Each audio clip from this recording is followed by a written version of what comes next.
Hey, I'm Alex Radical from Board Game Co. and today I'm reviewing Knarr from Pandasaurus Games.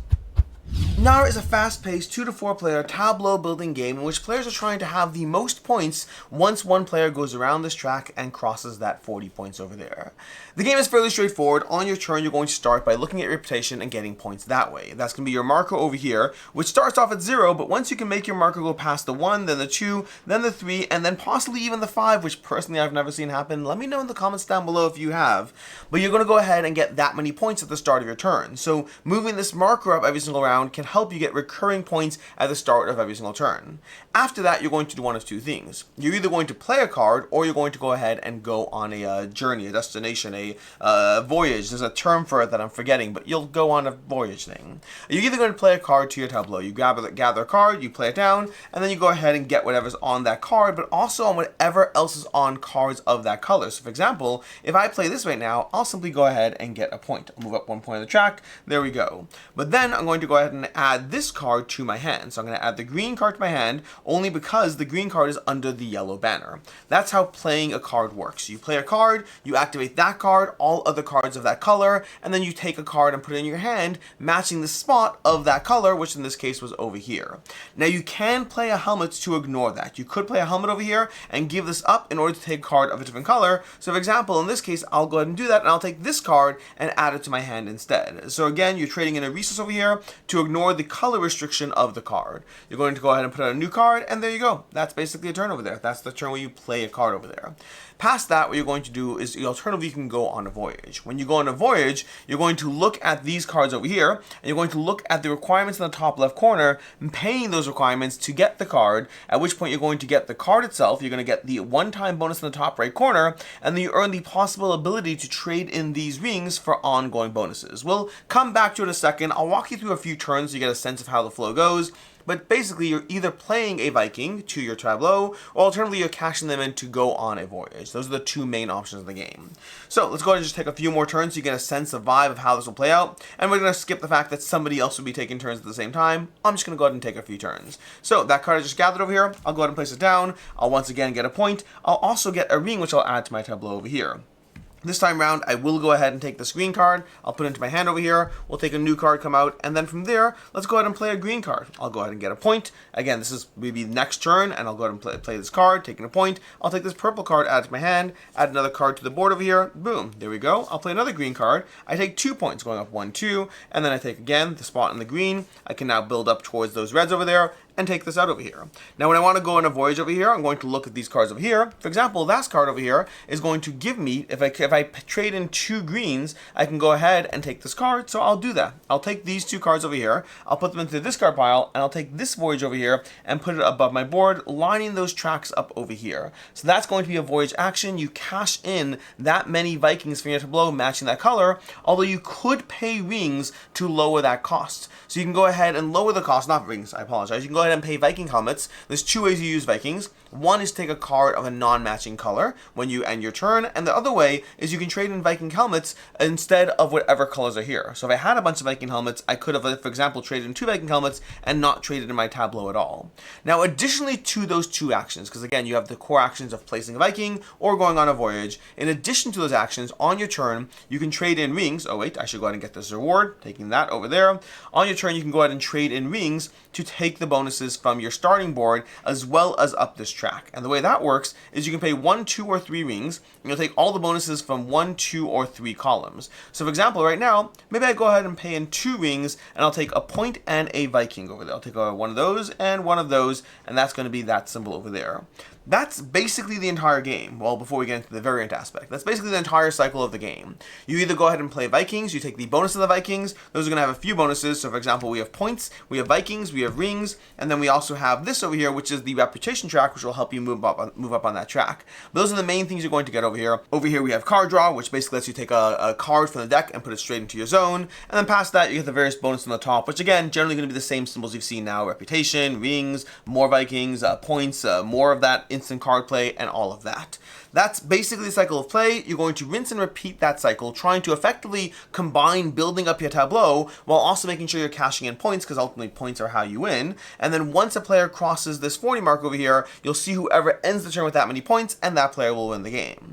Now, the only other thing to really cover is going to be the variants over here. These are variants where you can go ahead and gather a card, and you can put one of these in play as a general rule that will affect the game. So, for example, this card is going to be whenever you take the third Viking of a color, you can reserve one of these destinations. And then on the future turn, when you go on a destination, you can do so from one of your 2 reserved destinations. You can have up to 2 max. Over here, we have a card, for example, that once you complete a row of all 5 Viking types, you get these 3 bonuses. Now, one of the things that's fun about these, that you have trying to manipulate the system, is a lot of these cards are going to often involve trying to find that right tempo of trading in cards so you can re-trigger cards more easily and earlier on. For example, those 5 Vikings, if you trade in one of those Vikings to go ahead and go on a journey, well, then you only need to get that 1 Viking back to go ahead and replenish that row. So there's lots of opportunities to try to min-max your way through some of these cards over here, taking advantage of the small little variants that are in play. That is basically how you play through Knarr. It's a fairly fast-paced game. You're trying to be mindful of everything, trying to be mindful of points, of reputation, of rings, of Vikings, all while you try to cash them in to get as many points as possible before the other players do in Knarr. Which brings us to this review, starting off with ease of play. The game is fairly straightforward. It is a small box Pandasaurus game. In general, they've been knocking it out of the park on these, but that's both in terms of the actual gameplay, which we'll get to shortly, but also in terms of the accessibility. This is an easy game to teach, to table, and to play. Game time is going to come in, depending on the player count, a little bit, but you can play this game in I'd say as fast as like 15, 20 minutes, but possibly maybe 30, 40 minutes if you're going slower. If you're playing on BGA, you could probably knock out a game in 15 minutes pretty easily. BGA would be Board Game Arena. As far as what I like, don't like, and can see others not liking, starting off with what I like, which is the nature, the core premise of Knarr, the core thing that I enjoy about this game is that trade-off of as you try to work to build up your tableau, but then trying to find the tempo of where to cash it in. Because you do have to cash it in. In order to get points, you have to cash things in, but you have to find that arc as you start building up more and more resource gathering. But if you wait too long to start cashing it in, other players will cross that finish line before you. If you cash it in too early, you're not able to build up your tableau. So a lot of the game is trying to figure out the right tempo of it, but one of the things that's nice about the game is part of your tableau being cashed in also rewards your tableau in another area. This is a game where as you cash in the Vikings you've been playing out over here, you are inherently getting more of these voyages, and that's going to help your cashing in of your tableau for your rings. So you're not just trying to be mindful of cashing in tableaus, you're trying to be mindful of the arc of what you gather in the game, when you gather it, how helpful is it to have rows of Vikings that will give you cascading resources versus trading them in for those journeys where you can start trading in these rings to get extra points. And honestly, usually you need a little bit of everything in the game. You might want to have a few rows of Vikings that you can start getting those rings back so you can get a bunch of rings very quickly, but you want to trade in a bunch of Vikings so you can go ahead and get as many journeys as possible. Playing around with the variants is another solid thing over here. The variants are a nice twist to the game, taking a game that is otherwise fairly repetitive, and it is fairly repetitive if you play through this game. The variants give you something else to be mindful of in the game. I have to double check the rulebook if you are able to use multiple of them, but regardless of what the rulebook says, you can certainly mix and match a bunch of them if you want to even further augment the experience and give you even more things to think about or consider. This aspect of reputation in the game is another fun little puzzle, trying to give you more ways to get ongoing points. So if you focus on trying to just build this up as fast as possible, as quick as possible, getting 2, 3, and again, I've never actually seen the 5, let me know if you have, but getting to 1, 2, or 3 points a turn can be a nice little extra boost in addition to everything else you're doing. I'll get back to why I say in addition, but you getting those few extra points over there can be a nice solid little, just that marginal difference between you winning and someone else winning the game. But ultimately, the main compelling aspect of Knarr is it's fast playing, it's easy to teach, and it gives you a tableau you're building up and engaging with as you go through that experience, trying to find the right way to utilize and benefit from the tableau building going on in the game.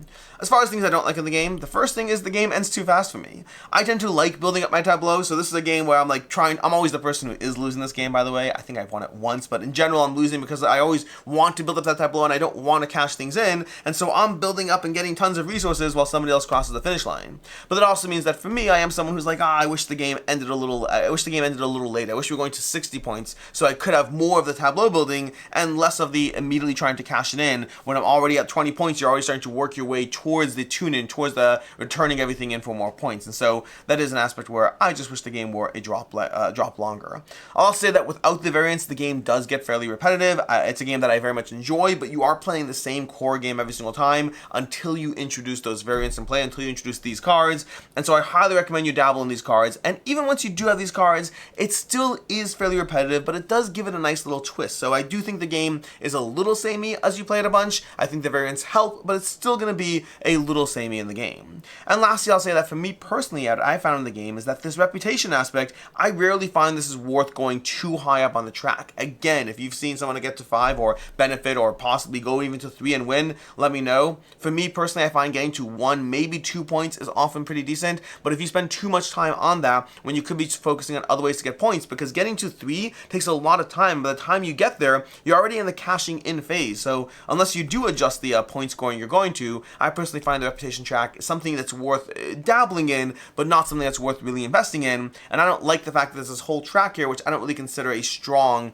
pathway towards victory. As far as I can see, others not liking the game, there is definitely low interaction in this game. The only real interaction is fighting over these voyages you're going on. So if you're looking for a higher interaction puzzle, this is not it. This is a race to the finish line, a race to cashing your tableau and trying to figure out how to optimize your own personal tableau with, again, that minimal interaction in terms of going for the same cards in the game. And secondly, I'll say that this is a game that sometimes, not always, can have a runaway leader. If a player has the tableau up and running very quickly, there are games I've seen someone catch up through, like, pursuing different pathways. If a person's cashing in cards right away and someone else is building up a nice tableau, you can have somebody catch up. But there are also times I've seen this game played where somebody has an early lead and they maintain that lead throughout the entire course of the game. The good news is the game is not that long, but nonetheless, if a 2/3 of the game the same person seems to be winning, that might be slightly frustrating for you. As far as final thoughts on Knarr, ultimately this is a really solid tableau building game that gives you a lot of fun because of everything in the game is good. Whether you're getting the Vikings, the rings, the points, the reputation, everything is good, at least to a degree. Again, you've heard my thoughts on reputation, but that means that everything, and it's not just about the various symbols, but also the ability to play a new card to get a cascading bunch of symbols. Like playing a Viking and getting 3 points and a ring and a Viking helmet, that's great, but so is getting a voyage you can go on that will go ahead and build your tableau in other ways, even though it forces you to give up some of the cards along the way. And so having this much tension around the optimization of the building and cashing in of your tableau, while giving you a little bit of variable gameplay at the same time, all in a very small, accessible box, both in terms of teach, game time, price point, accessibility, and all of that, this one definitely very much impressed me. So 3.5 out of 5. It is one of those games I want to kind of bump it a little up, but like for right now, we'll leave it as a 3.5 out of 5, but definitely one that I do recommend checking out. Like I said already, it is available on Board Game Arena if you want to try it there and see where it settles for you. As far as other game recommendations, first of all, I'm going to say Splendor. I do think this game does borrows notes from Splendor, but I personally think this is much more engaging in what it's doing. If you've started with Splendor and you want a little bit more, I definitely recommend checking out Knarr. And then if you want a little bit more than Knarr, that has a very similar aspect of building up your tableau and cashing it in and finding the right tempo for that. Again, that's not out yet, but will be coming to crowdfunding soon, is Citizens of the Spark from Thunderworks Games. And I very much got the same feeling from that one in terms of the way you're gathering cards and then trying to cash them in for other benefits and have that same arc in play with a little bit more going on to it.